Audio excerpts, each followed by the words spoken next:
Welcome to Living the Smarter Science of Slim, where we provide a scientifically proven lifestyle for long-term health and fat loss by eating more and exercising less, but smarter. Eat smarter, exercise smarter, live better. I am so ready for that.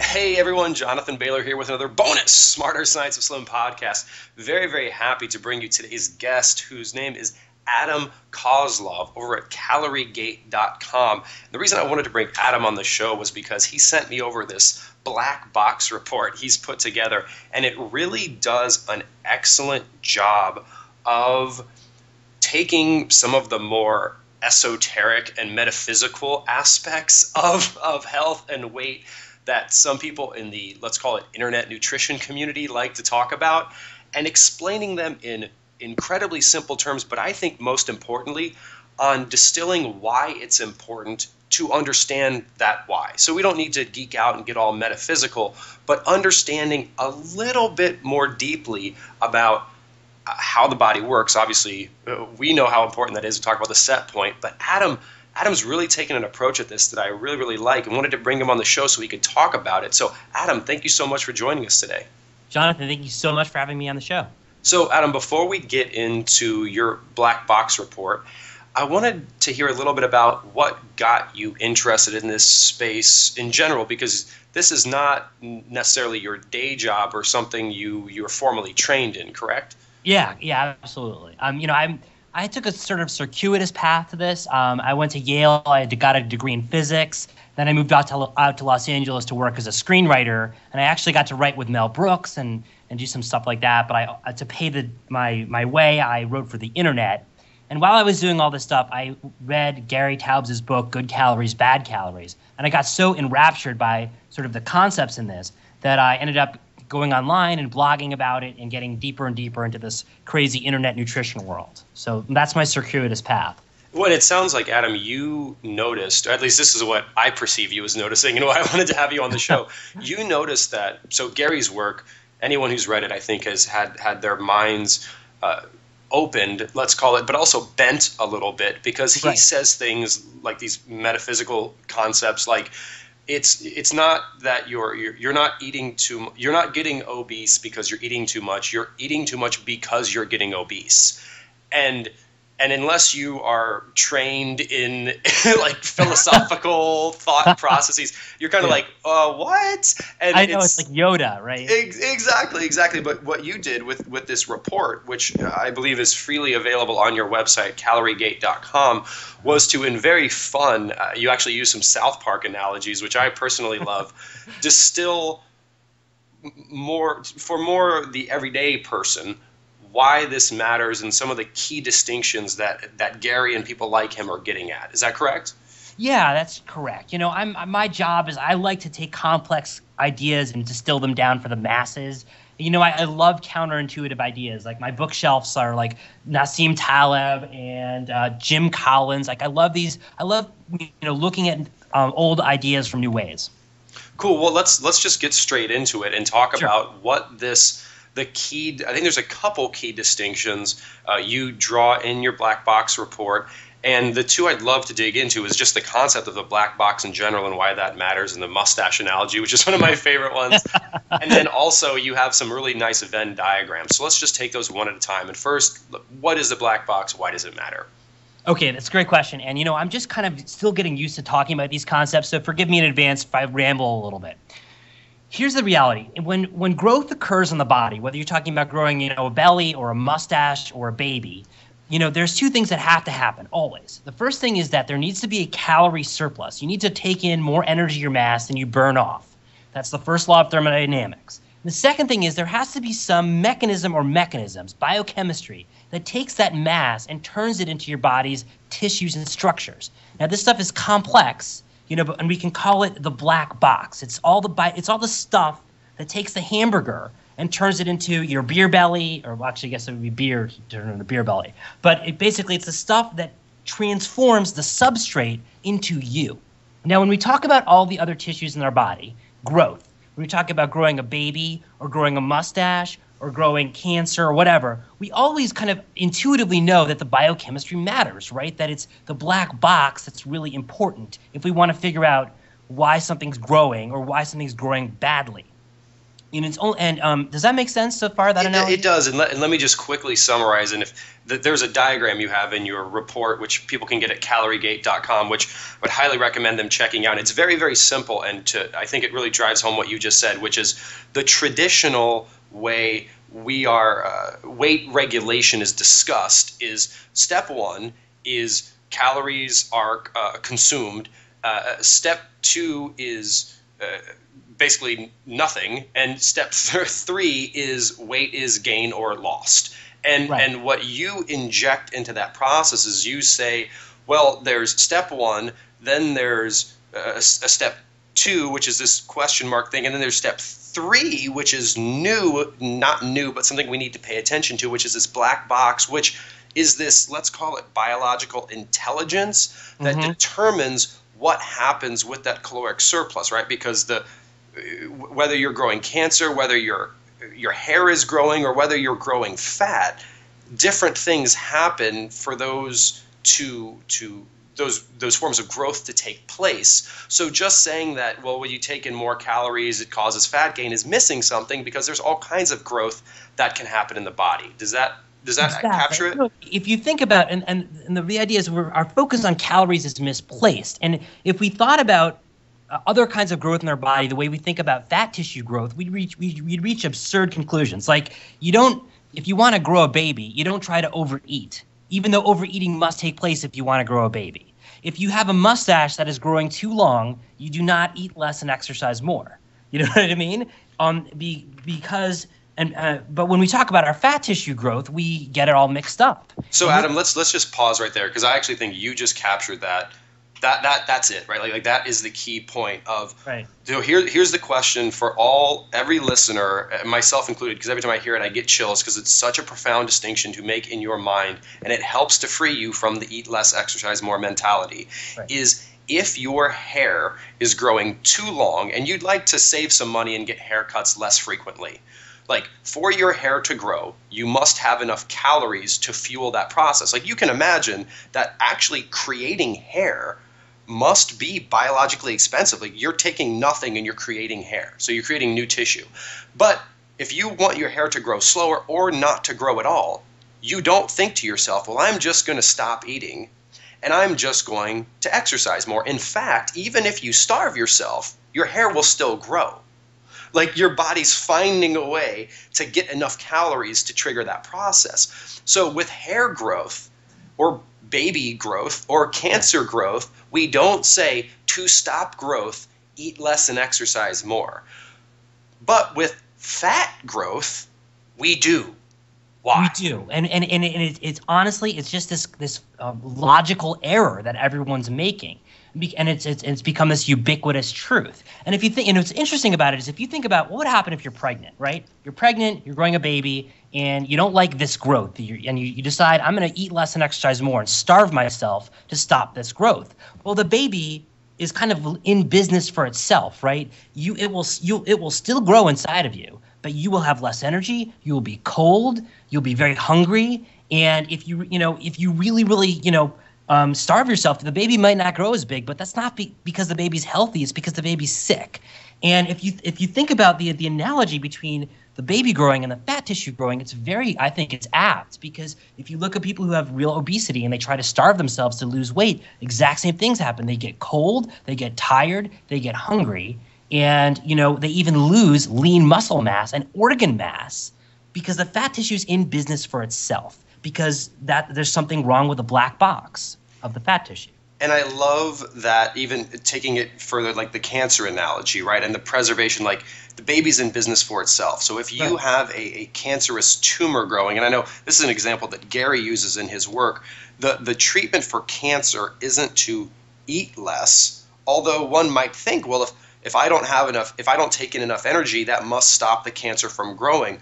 Well, actually, no, because something goes wrong in your body where the cancer growth almost continues at the expense of the rest of your health. There's this malfunction in the black box, or there's this malfunction in your biological processes that say this other thing growing is so important that I will basically sacrifice everything else. And they've shown this in lab rats, where they will genetically engineer lab rats who, when starved, will actually cannibalize their organs. Like, they will die because they will eat their organs before they eat all of their body fat, because of this dysregulation or breakage of their quote-unquote biological black box. Exactly. And, and I'm going to get a little bit, I'm not going to geek out too much, but I want to just separate this concept that we're talking about, the black box.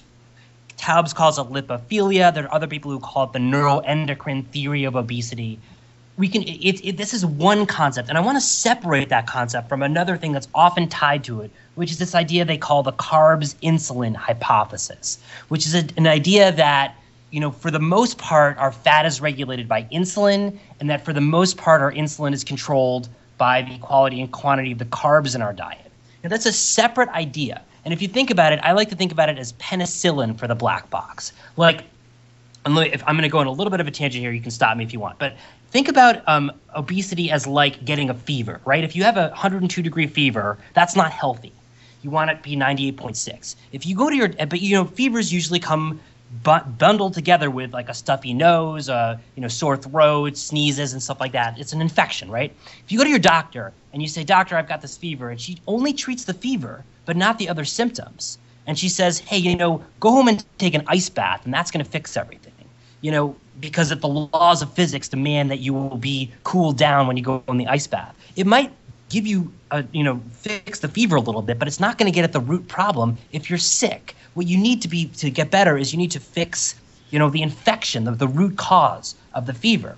And, so the point is that, like, with obesity, there's an idea that as a kind of penicillin for the problems of the black box could be this carbs-insulin idea, which is that when you lower carbs, you normalize insulin, and this makes the black box fixed. Does that make sense? It makes absolute sense, and I think actually, Adam, this is the audience listening to this podcast, the Smarter Science of Slim listeners, I think will uniquely appreciate this, because what my research is right along these lines, which I call it you have a clog in your metabolic system. I use this thing called the clog sink analogy. Right. And I love what you're talking about a fever, because yes, you have a fever, you have this underlying problem, this underlying clog, let's call it, in your immune system, and you can take an ice bath, and on the surface that quote-unquote works, and on the surface if you eat less and exercise more, it quote-unquote works, but we all understand that it's really not doing anything about the problem. I talk about you can turn off the faucet of a clogged sink and you can bail water out with a teaspoon, but in both cases the clog still exists. And in your analogy, the fever still exists. And in the analogy of the body, you still have this metabolic dysfunction. And the thought with Gary's work and individuals who are really into carbohydrate restriction is by restricting carbohydrate, you can restrict the production of insulin, which helps to clear this metabolic clog and thus fixing the root issue or the fever or the clog. Does that make sense? Absolutely. So I remember seeing your video and I was like, when I saw the metaphor about the clog, I'm like, that's exactly what I'm talking about. It's funny that we came up with these how whatever, brilliant minds.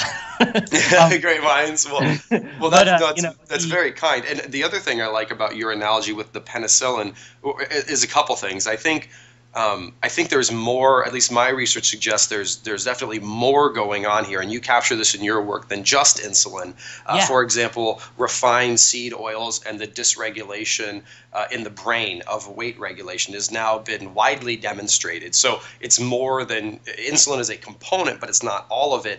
And you talk about that in your work as well. Exactly. And that's the point I want to get across, is that, it's not like low carb diets are a magic pill. Or that there's nothing else going on, like the seed oils, and the other thing that I think is important is that some of the stuff can be non-diet related. When you talk about trying to slim down, we were so focused on diet and exercise, but if this is really an endocrinological problem, the clogged sink thing, other things can clog the sink, like one thing that's very common is that people gain fat on medications like antihistamines, antidepressants, and these things are probably doing independent things to, the black box or the clogged sink. It may not be fixable through diet alone. This is a long-term things. And if we just focus on calories and not thinking about these deeper issues, you're never going to fix the problem. You're going to, if you gain weight on an antidepressant, you might think I'll just starve myself to fix that problem, when that might not work, because it's not going to fix the clog. Yeah, you're literally putting yourself in an ice bath to get rid of your fever. Like on the surface, and you might have a friend who's like, well, dude, just get in an ice bath. I did it, and my fever went down immediately.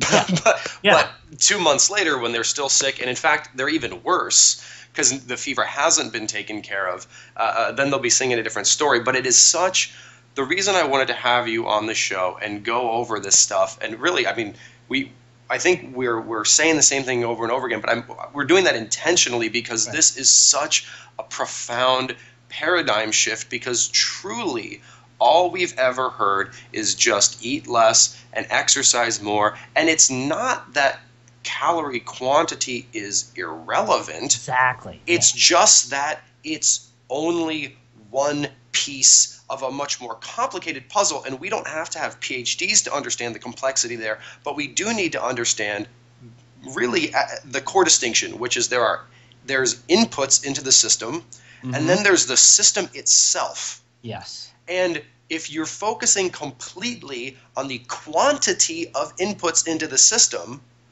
but the system is what's broken, like if your car engine is broken, putting less gas into it or more gas into it is just what? Like that doesn't do anything to solve that problem. And that's what we talk about, the clogged sink. We talk about an elevated set point in my work. And it's not that the quantity of calories doesn't matter. Right. If you drink 10,000 calories of butter, you will not stimulate any secretion, but you will gain fat.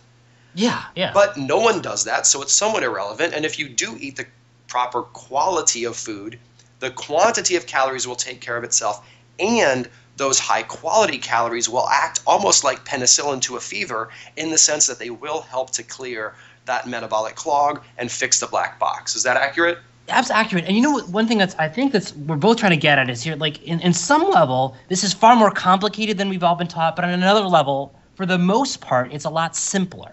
And I think that's when we talk about all these analogies and metaphors and your clogged sinks and black box, I think people are like, what? Some level. But for the most part, most people who figure this stuff out, they realize, hey, this is 80% of the problem. If I just, eat these real foods, avoid the seed oils, like, your research, you follow your guidance, I'm sure you're going to solve the vast majority of the problems for the vast majority of the people, the vast majority of the time. Yeah, and the only reason you'd want to understand what we're talking about here is so that you can do that without cognitive dissonance, because I still to this day, I hear people who've read my book and read all kinds of books that when they eat a piece of meat that has fat on it, or they enjoy some nuts, they feel like they're doing something wrong or bad. Or if they're not hungry, they actually feel like they're doing something wrong or bad because their mind is still in this calorie quantity world. And if you can get your mind out of that world, life becomes so much easier and so much more delicious and so much more healthy. But the only way to do that is to give your mind a reason to leave that world. And that's what we're trying to do here, is we're trying to say, like, once you get this baseline understanding of the system is broken, fix the system, and whole, sane foods are what fix that system, then eating them won't make you feel bad anymore.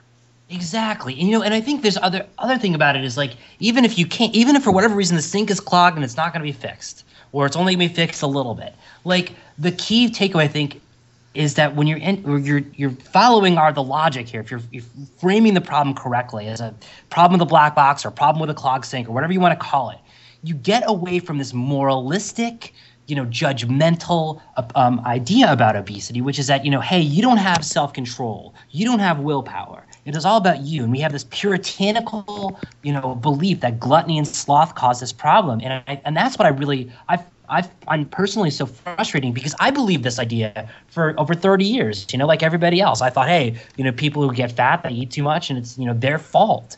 And that's just a horrible way. It's because it's untrue.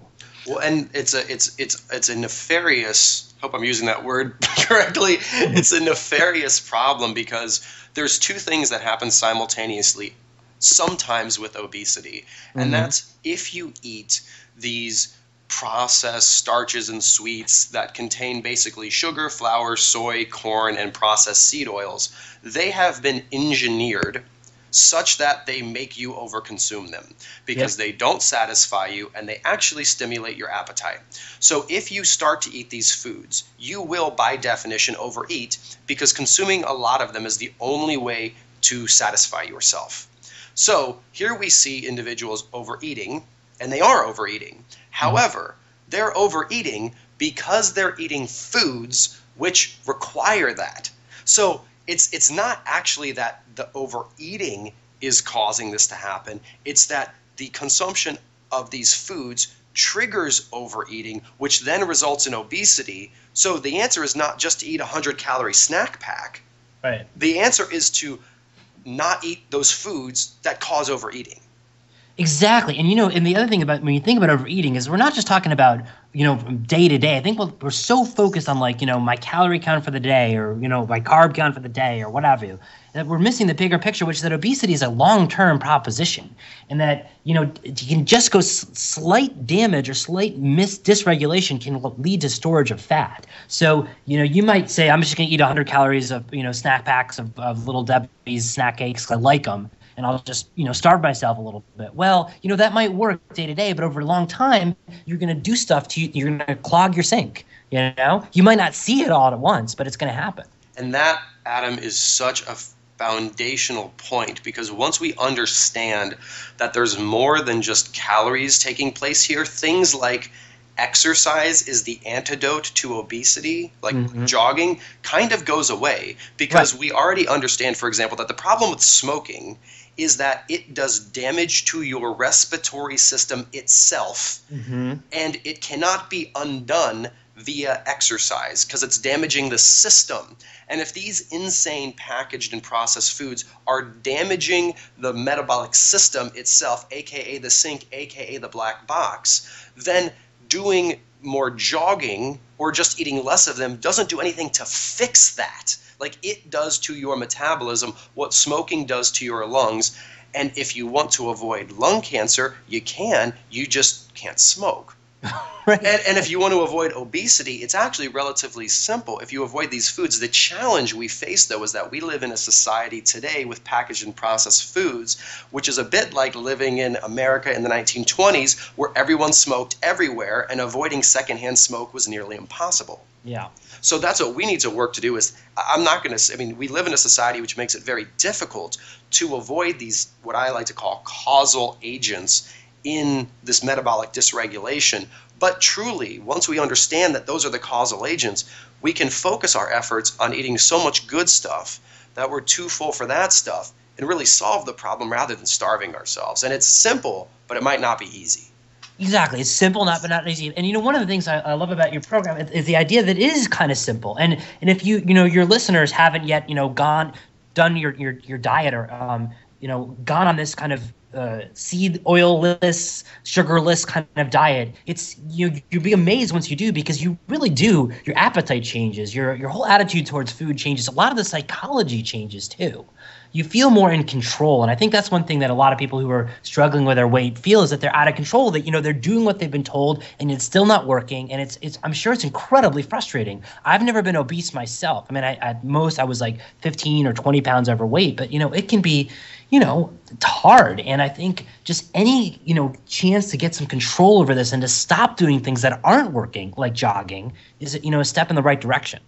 Love it, Adam. I love it. Well, this is where everyone who's listening to this podcast, please, and Adam, tell me if I miss anything here, but please go to Caloriegate.com and download this black box report that we've been talking to, because it's got some really, I love the illustrations. Adam doesn't like these illustrations as much as I do, but I think they're wonderful because I think they help to add a levity to an otherwise very serious topic. And it's a very quick read. You can read it in 15, 20 minutes, and it will help to distill much of what we talked about here. And Adam's also got a wonderful low carbers survival guide, where when you do eliminate these processed starches and sweets, it's got some wonderful helpful tips for you. And Adam, what's next for you, and where else can people go to learn more about what you're doing? Well, I'm blogging at Caloriegate. I'm actually having a podcast called Escape from Caloriegate, which is kind of along the lines that we're talking about. And I'm writing some more books. I like to be prolific and trying to get this message out there. Absolutely, absolutely. Well, Adam, thank you so much for your contribution here, because it really is this understanding. I really think we're going to look back in 30 years and just say, we're going to look at the way we treated obesity a bit like before we understood what viruses were, and we treated people by bleeding them. Because we were just like, well, clearly your blood's infected, so we just need to eliminate the blood from your body, so let's just slit your wrists and allow you to bleed into this bucket until you feel better. Well, because now we're saying, well, it's just because you're eating too many calories, so let's just starve you to death. And no, the system is broken. So I really appreciate all the work you're doing there. And everyone, please, again, that's Caloriegate.com, and check out that black box report. Thank you so much, Adam. I really appreciate it. And everyone, this week, remember to eat more and exercise less, but do it smarter. Thanks so much, and have a great week. Thanks, Jonathan. Wait, don't stop listening yet. If you like the podcast and if there's other ways we can help you, please join us in the Smarter Science of Slim support group, which is freely available at the Smarter Science of Slim website, smarterscienceofslim.com. There you'll find all kinds of free recipes and success stories and just all kinds of fun stuff, like how to help your kids go sane and just great community content. And just one last thing before you go, if you wouldn't mind heading over to iTunes and up onto Amazon.com and leaving us a review, and then going over to Facebook and liking us, we would hugely appreciate it.